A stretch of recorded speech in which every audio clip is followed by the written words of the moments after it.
This is our fifth and final lecture for kinetics, and we're going to be looking at reaction mechanisms and catalysts, but we first have to begin with reaction mechanisms. And we generally describe chemical reactions with an equation listing all the reactant molecules and product molecules. So this is that overall reaction. But the probability of more than 3 molecules colliding at the same instant with the proper orientation and sufficient energy to overcome the energy barrier is negligible. It's just too hard to get 3 things to come together in the right orientation, the right space, and with the right amount of energy. It's just not very likely to happen. Most reactions occur in a series of small steps involving 1 or 2 or at most 3 molecules. And describing the series of steps that occur to produce the overall observed reaction is called a reaction mechanism. And knowing the rate law of the reaction helps us to understand the sequence of steps in the mechanism. So here we have an example of a reaction mechanism where the overall reaction is hydrogen reacting with 2 equivalents of ICl. That produces 2 equivalents of hydrogen chloride gas and I2 gas. Here we have a mechanism where we propose 2 steps. In the first step, we have hydrogen gas combining with ICl to make 1 equivalent of HCl and 1 equivalent of HI. So we have the hydrogen breaking up, and 1 goes with the iodine and 1 goes with the chlorine. Now in the second step, the HI that was produced in the first step then reacts with another ICl. And when that reacts, the hydrogen of the HI reacts with the Cl to make HCl, and then the 2 iodines get together to make I2. So these are 2 elementary steps that when you add them together, you get the overall reaction. The steps in this mechanism are elementary steps, meaning that they cannot be broken down into simpler steps and that the molecules actually interact directly in this manner without any other steps. So looking again at that same reaction, we have the elementary steps listed below here in black, and the blue one at the top. This is the overall reaction. So notice that HI is a product in step 1, but then HI is a reactant in step 2. But also that HI is not part of the overall reaction. So on the product side and the reactant side, those will cancel each other out when I add the 2 equations together. And materials that are products in an early step, but then a reactant in a later step, these are called intermediates. So it shows up intermediate, so somewhere in between the reactions, and then it gets consumed. So intermediates aren't part of the overall reaction. Now as we start talking about elementary steps, we need to also discuss this term called molecularity. And the number of reactant particles in an elementary step is called its molecularity. A unimolecular step only involves 1 reactant particle. A bimolecular step involves 2 reactant particles. They can be 2 of the same things, or they can be 2 different types of molecules coming together, but it's 2 things coming together in 1 step. And a termolecular step involves 3 things coming together. But remember, we said 3 things coming together with the right orientation and the right amount of energy isn't very likely. So you can propose a termolecular step, but these are exceedingly rare in elementary steps. So in this table, we've just got some examples where we're looking at molecularity. So in this first reaction, we only have A converting to products, so only 1 thing reacting. This is a molecularity of 1. And the rate law of this is the rate equals the rate constant times the concentration of A raised to the power 1, so it's first order. And if 2 A's come together, this would be a bimolecular reaction. And so the rate would be the concentration of A raised to the 2nd order. And if A and B come together, then it's the concentration of A times the concentration of B. And again, this is a bimolecular step. Now, if three things come together, they're all A, then it's A raised to the third power. If it's two A's and a B coming together, it's A raised to the second power times B. And then if it's a term molecular reaction with three totally different things coming together, it's A times B times C. So you notice when we have an elementary step, we can actually determine the orders of reaction by looking at the coefficients. So this is the only time that we get to take the coefficient and make it the exponent, is when we're looking at an elementary step. So again, the rate laws for elementary step. Each step in a mechanism is like its own little reaction with its own activation energy and its own rate law. The rate law for an overall reaction must be determined experimentally. But the rate law of an elementary step can be deduced from the chemical equation of that step. So this is where we get to take the coefficient and make it the exponent.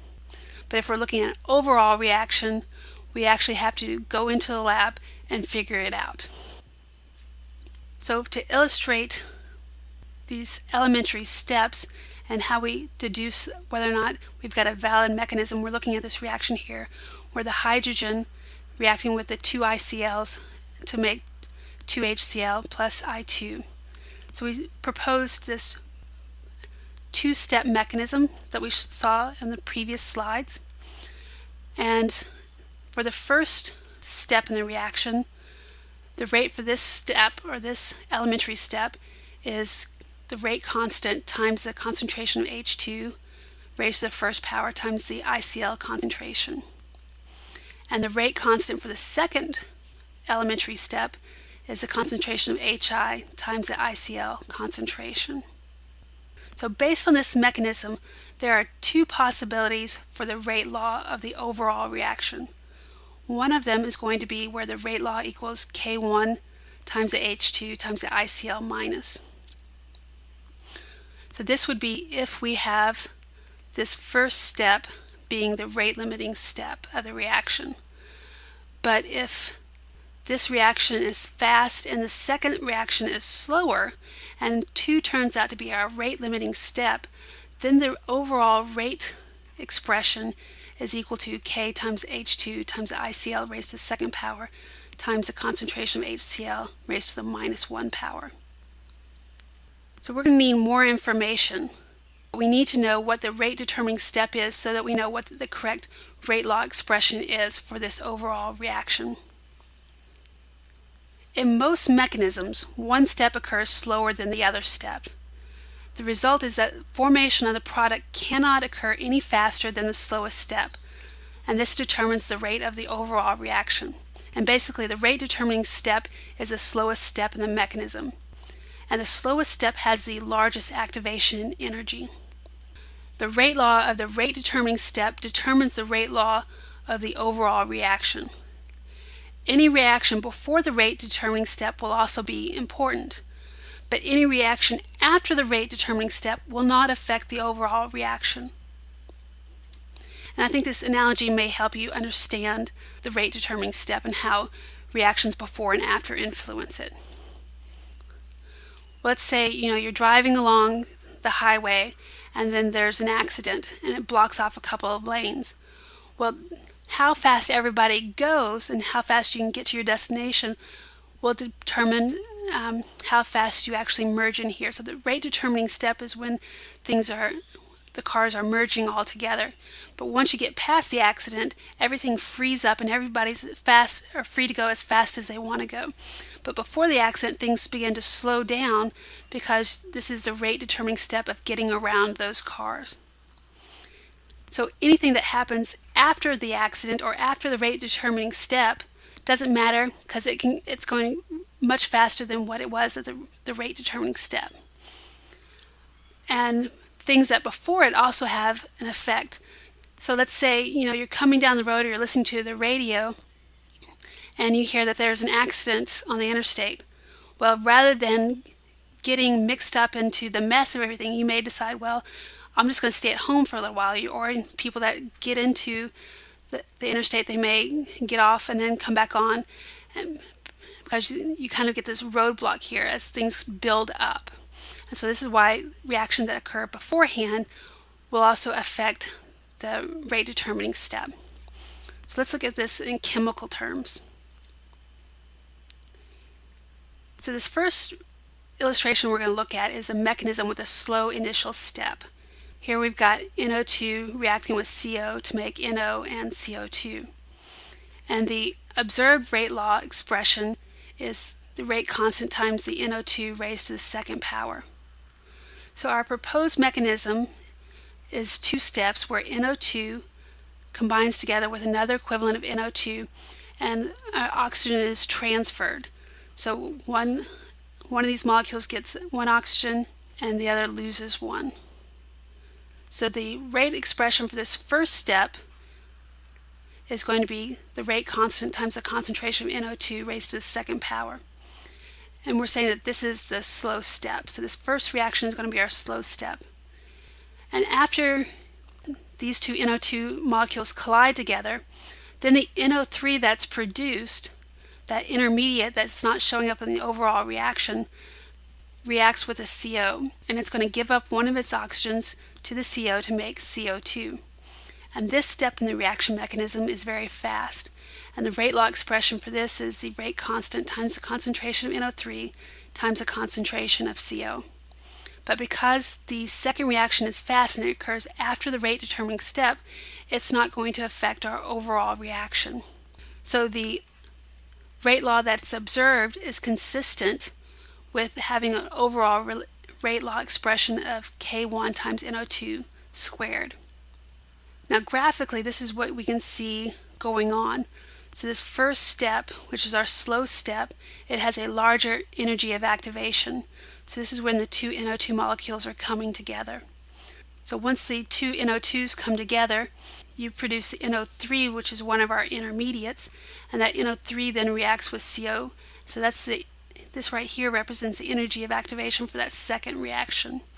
And notice that energy of activation is smaller, so it's going to proceed rather quickly. So if we look at this for our reactants going to our products, we have the NO2 combining with CO, and our product is our NO gas and CO2 gas. The first step is slower than the second step because its activation energy is larger. The slowest step in the mechanism is the rate determining step. Remember we said that was our first reaction. And the rate law of the first step is the same as the rate law of the overall expression. So the rate law for this first step is the same as what we had observed experimentally. And then the NO3 was produced in the first reaction and consumed in the second. So this is our intermediate, and that intermediate does not show up in the overall reaction. Now when we start proposing mechanisms, we need to validate them. So we need to prove whether or not it's a good mechanism. So in order to validate a mechanism, two conditions must be met. First of all, the elementary steps must sum up or add up to give you the overall reaction. Secondly, the rate law predicted by the mechanism must be consistent with the experimentally observed rate law. And if you meet these two criteria, you've only validated a mechanism. You haven't actually proven a mechanism. Because you can't prove a mechanism, you can only disprove it. So if you get data that's different than what you predict using your mechanism, then you can exclude a mechanism. So remember, you can validate a mechanism and say, yes, it definitely is a possibility based on this data, but you can only disprove it, you can't prove it. Okay, so remember we looked at a mechanism with a slow initial step, and we looked at how we can validate that mechanism. Now we're going to look at another reaction where we have a fast initial step. And when a mechanism contains a fast initial step, the rate limiting step may contain intermediates. When a previous step is rapid and reaches equilibrium, the forward and reverse reaction rates are equal. So the concentration of reactants and products of the step are related, and the product is an intermediate. Substitute into the rate law of the rate determining step will produce a rate law in terms of just the reactants. So we're going to illustrate what I'm talking about here. So in this reaction, we've got a fast initial step where two equivalents of NO come together to make dinitrogen dioxide. And this is going to be a fast step, and we have our rate expression here, where the rate law expression is the rate constant times the NO squared. Well, the next step, that dinitrogen dioxide reacts with the equivalent of hydrogen to produce water and N2O. And this is going to be our rate determining step. This is our slow step. But because this is our slow step, what happens is you start getting a buildup of the N2O2. And as that concentration gets built up, because this reaction is taking too long, what can happen is that N2O2 can then go in the reverse direction. So you start to set up an equilibrium system. So now we're expressing the rate of the reverse reaction. So the rate in reverse is equal to the K minus 1 times the N2O2 concentration. So now we have three different reactions taking place. We have our first initial reaction go in the forward direction. We also have it go in the reverse direction because we had too much of a buildup of the N2O2. We started creating equilibrium. And then the slow reaction here.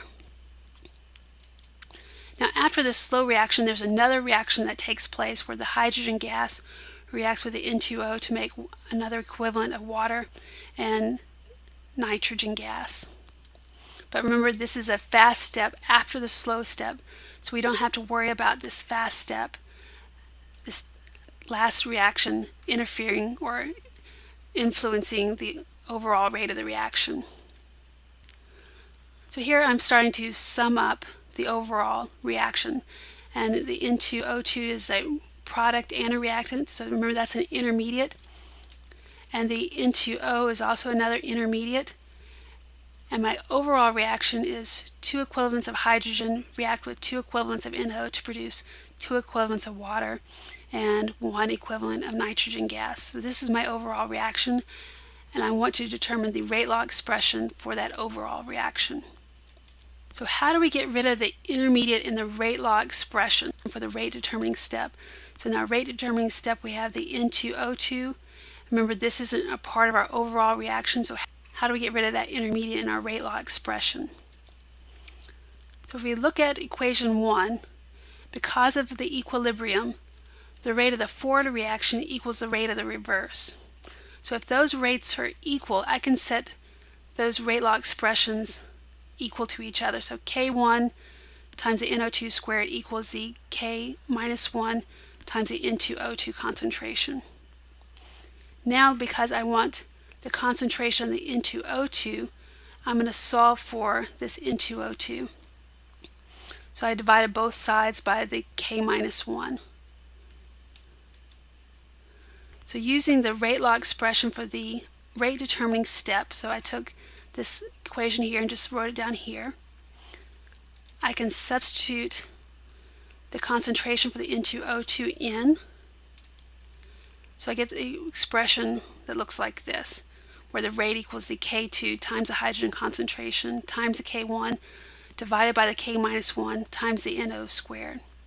And so if I clean this up a little bit, then I can get the rate equals a constant times the H2 concentration times the NO concentration squared. So the overall rate expression for this reaction is second order with respect to NO, first order with respect to hydrogen. And then rather than having three different rate constants that represent those individual steps, a constant times a constant divided by a constant is still a constant. So we can replace all of these with 1K to represent the overall rate constant. So the observed rate constant for the overall reaction is rate equals K times the H2 concentration times the NO squared. And remember, we didn't have to look at the third step because it doesn't affect the overall reaction because it came after the traffic jam. It came after the rate determining step. Okay, so here we want to apply what we just learned. We want to show that the proposed mechanism for the reaction where two equivalents of ozone decompose into three equivalents of oxygen gas, and it matches the observed rate law. So the observed rate law is rate equals K times the O3, the ozone concentration squared, times the oxygen concentration to the minus 1. So we have two steps, two elementary steps in our mechanism. We have first the decomposition of ozone into O2 and an oxygen radical, and this is our fast step. And in our second step, which is our slow step, an ozone molecule combines with the oxygen radical to create two equivalents of oxygen gas. So when we sum up this reaction, notice that the oxygen radicals will cancel each other out. So far we're good with our mechanism that we've proven so far, because when we add up the elementary steps to get our overall reaction, this matches our overall reaction here. So far so good. Now we need to determine the orders of the reaction for our overall reaction, and the rate law expression for our slow step is the rate equals the K2 for the second step, so the O3 concentration, the ozone concentration, times the oxygen concentration, that oxygen radical concentration. Now because that's an intermediate, we don't want that to show up in the overall rate law expression, so we're going to have to get rid of that concentration of the O radical. So in the fast step, the reaction in the forward direction is the concentration of the O3 times the rate constant. And remember, because the rates are equal in the forward and the reverse direction, so the order of the reaction going in the reverse would be the O2 concentration times the oxygen radical concentration. We set these equal to each other and solve for the oxygen radical concentration. Because remember, I want that oxygen radical concentration so I can substitute it in to my rate law expression for my rate determining step. So I've plugged that in here, and when I simplify my equation, the rate for the overall reaction equals the rate constant times the ozone concentration squared divided by the concentration of the oxygen gas. And notice how this fits with the observed rate constant, so we have a valid mechanism.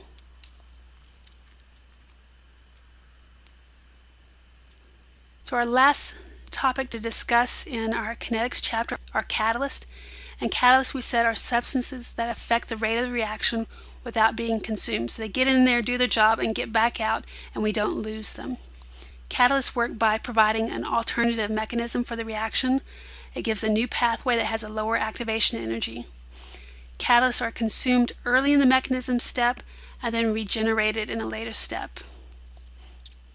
So here we're looking at an example reaction where ozone is depleted over the Antarctic.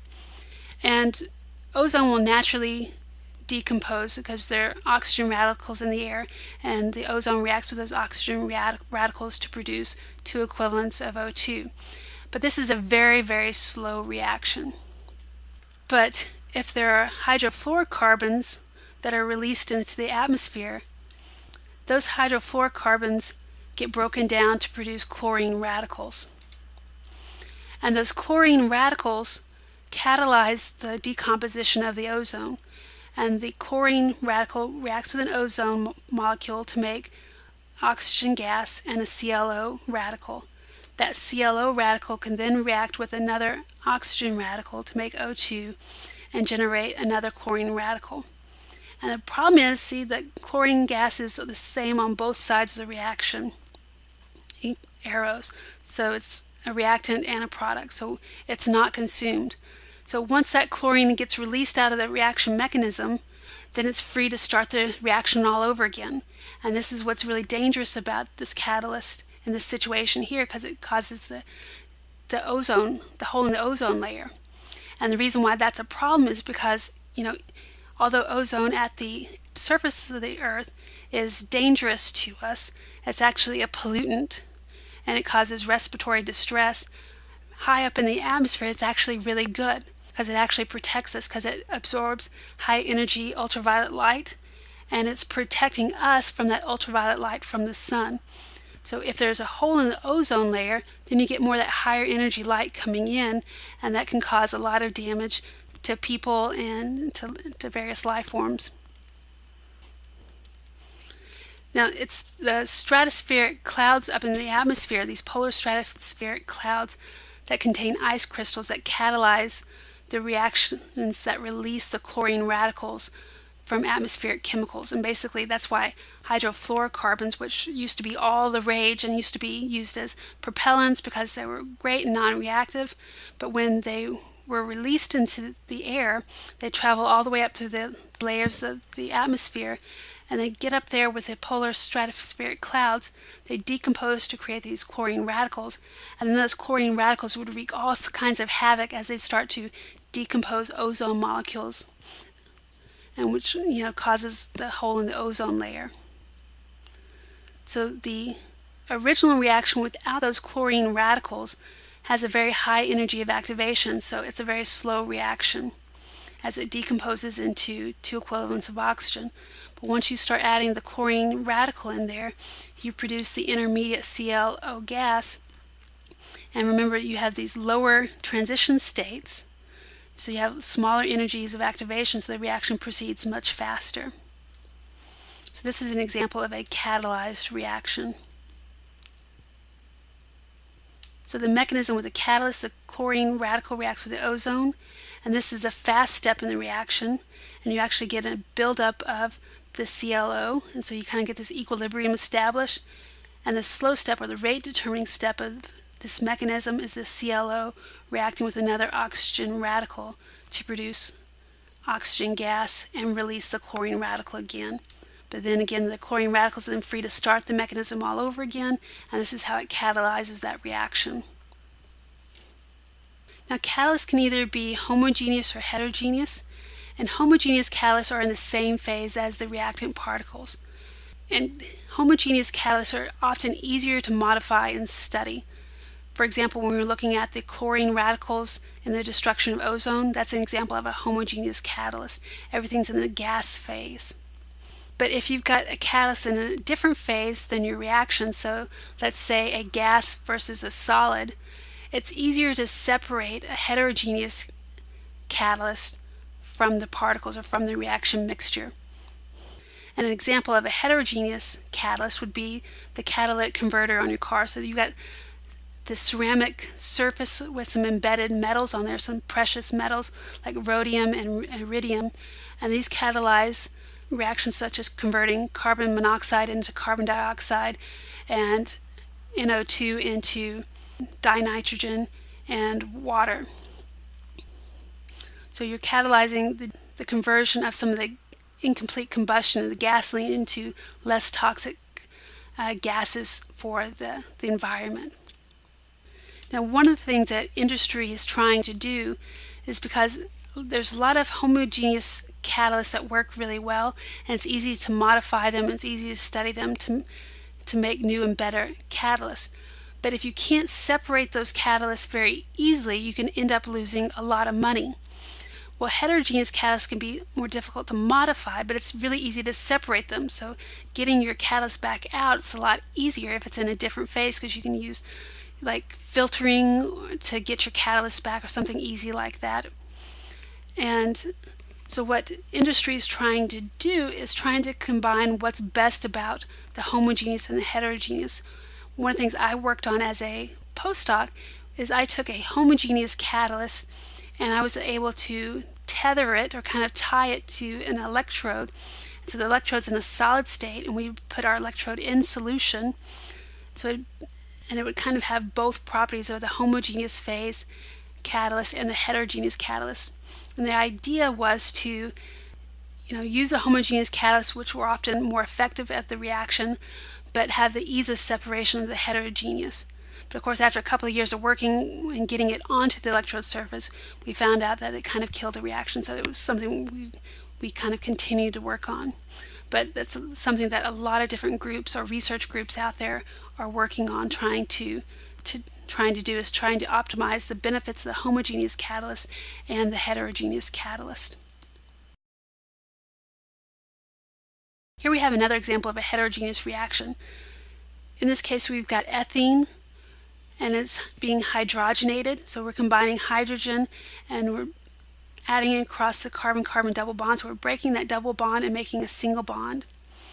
So the first step is you adsorb the hydrogen and the ethene to the metal surface. And as the hydrogen absorbs on the metal surface, it breaks that hydrogen-hydrogen bond. And so notice now we have the two white spheres, they're separated apart, and so they can diffuse across the surface of the metal. And when the ethene adsorbs onto the metal surface, it's going to weaken the carbon-carbon bond here. So when a hydrogen molecule that's diffusing across the metal surface finds that end of the carbon atom, it's going to bind, or it's going to react with the carbon there to form a carbon-hydrogen bond. Well, once that carbon-hydrogen bond forms, that end of the molecule doesn't need to be attached to the metal surface anymore. So you have the other end that's kind of stuck to the metal surface. Well, then another hydrogen molecule diffuses through and reacts with the other end, and so you end up adding two hydrogens across that double bond to make ethane. Biology also uses catalysts as well, but they call them enzymes. And because many of the molecules are large and complex in biological systems, most biological reactions require catalysts to proceed at a reasonable rate. Protein molecules that catalyze biological reactions are called enzymes, and those enzymes work by adsorbing the substrate reactant onto the active site that orientates it for reaction. So this is where we get this idea of a lock and key mechanism. So the enzyme has this certain shape that fits the substrate. So as the substrate binds to the enzyme puts it together, so it strains it or does what it needs to do. So the substrate fits the shape of the enzyme, and you get a complex being formed between the enzyme and the substrate. And then once the enzyme does its reaction, then the products are then released. Here we have the enzymatic hydrolysis of sucrose. So sucrose is a type of sugar that contains glucose and fructose, and they're connected by an oxygen bond here. And sucrase is an enzyme that catalyzes the clipping or the sugar clipping of sucrose. So it breaks the sucrose down into glucose and fructose. So this is kind of a picture mechanism of the sucrose. Here we see the sucrose molecule. This is the glucose end of the sucrose, so this is a 6-membered ring. And this is the 5-membered ring portion, so this is the fructose. And there's an oxygen bond that binds these two rings together. And so this is a sucrose molecule. And the sucrase hydrolyzes that bond, so it adds water across the bond here. And so half of the water molecule adds to this carbon here as an OH, and the other hydrogen from the water adds to the oxygen that was linking the two. So you get these alcohol groups on both the glucose and the fructose. So looking at the catalytic mechanism, we start with the enzyme, so the sucrase enzyme. So it's the empty active site, and the substrate comes in and binds to the enzyme, so the sucrose is our substrate. The substrate binds to the enzyme with an induced fit. Water molecule then comes in, and the substrate is converted into the products. And then the products are then released, and then we regenerate our catalyst in its original state. So we complete the cycle. And notice that the incoming parts are the reactants, so the sucrose and the water are our reactants. Those were added into the cycle. And the glucose and the fructose are our products, and those are coming out of the cycle. Now the way that this sucrase works is that when the sucrose molecule binds into the enzyme active site, it holds it into a fixed position that strains that carbon-oxygen bond, and it makes it easier for the water to add across that to hydrolyze that bond. So this slide on enzymatic hydrolysis of sucrose completes our topics of what we're going to be studying in kinetics for this chapter.